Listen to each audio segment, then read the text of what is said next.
The sun rose cruel that morning, a white-hot disk burning away every forgiving shadow from the earth, leaving only pale dust and thorn bushes.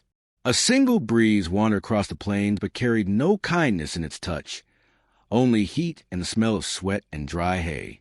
The fence line stretched on for half a mile, each post driven deep into cracked dirt, each strand of wire pulled so tight it hummed in the silence. Near the middle of that fence line, a woman stood tied by her wrists, her arms pulled up just above her shoulders. The ropes bit into her skin, leaving angry welts. Her head hung forward, and her long hair, damp with sweat, clung to her cheeks and neck. Her dress was simple muslin, once white, now dirt-stained and sweat-darkened across her chest and underarms. Her bare feet pressed into hot ground, toes curling in pain as tiny stones dug into tender flesh. If anyone had passed by in that quiet hour, they might have thought she was asleep on her feet, but her chest rose and fell with ragged gasps. The sun burned down upon her scalp, and though her lips cracked open to pray, no words left her mouth. Only in her mind did the words whisper, words asking for mercy, words pleading for someone to hear, words she had spoken in church pews, beside her husband's grave, alone in the dark when her little girl lay sleeping. A faint sound broke the silence, like a lost bird call. It came again, closer. Bare feet pattered softly across dry earth. A girl appeared, small and slight, no more than 6 or 7, her hair braided loosely down her back with 2 bright yellow prairie flowers tucked near the end. She wore a dress of faded blue calico, short at the ankles, and her feet were dusty and scratched. She approached the woman tied to the fence, her eyes wide and shimmering, the color of a pale winter sky. Tears streaked the dust on her cheeks. "Mama," she whispered, her voice trembling so softly it barely left her lips. "Mama, please wake up." The woman stirred, lifting her head just a little. Her eyes fluttered open, glazed with heat and exhaustion, and fixed on her daughter. A hint of a smile flickered before it faded under pain. "Lily, baby," she croaked, her voice a dry rasp. "Go back to the barn. Stay there. Don't let him see you." But Lily shook her head, braids slipping over her thin shoulders. She reached up, trying to tug at the ropes with her small hands, but they were tied tight, the knots hard as sun-baked clay. "He's gone, Mama. I saw him ride away to town. I was hiding. I saw him leave." The woman closed her eyes, relief blooming and dying in a single breath. Her shoulders sagged against the ropes, sending fresh pain shooting down her arms.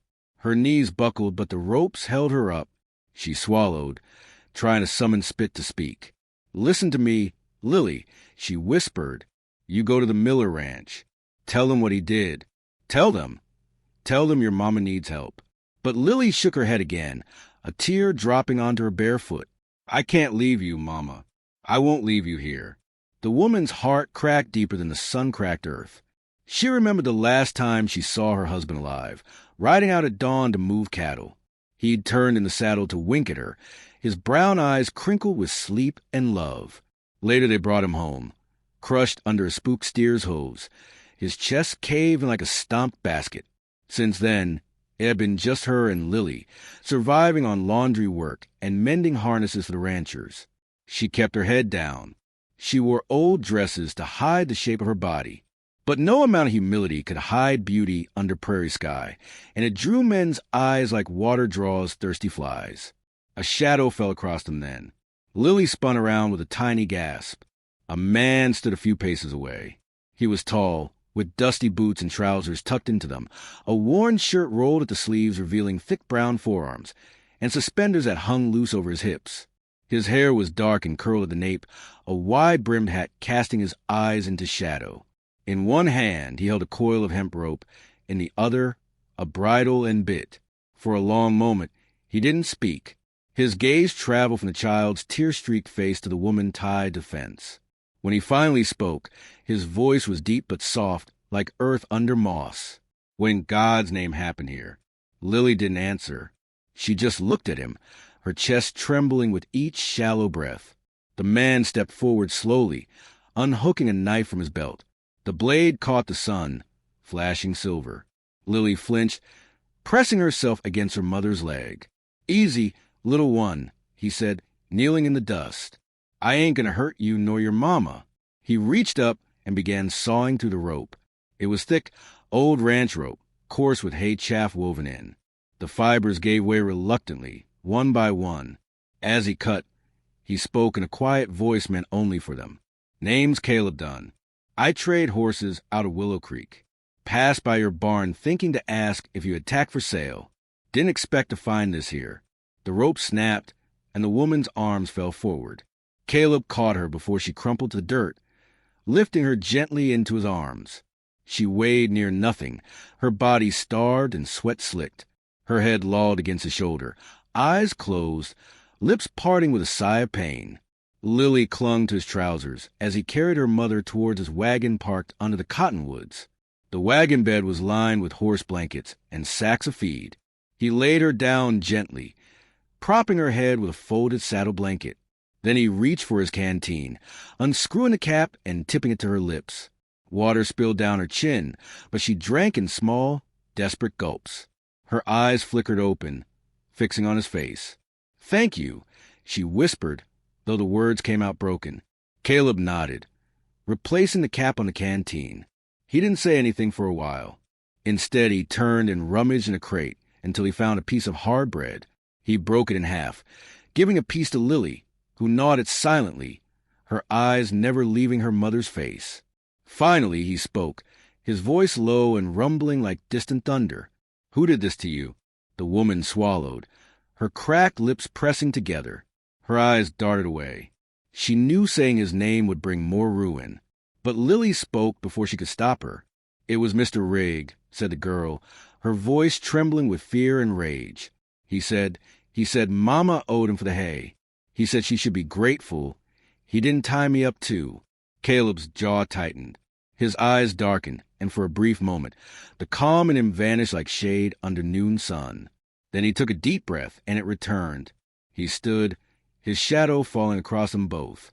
"Rest here," he said softly. "I'll be back." "Mama," Lily cried, clutching her mother's skirt. "Where's he going?" The woman closed her eyes. She felt the sunburn stinging her arms, the ache in her shoulders, the crusted salt of tears and sweat on her face. But somewhere inside her chest, under all the pain and fear, a quiet warmth bloomed. She didn't know if it was hope or just relief that someone cared enough to be angry for her.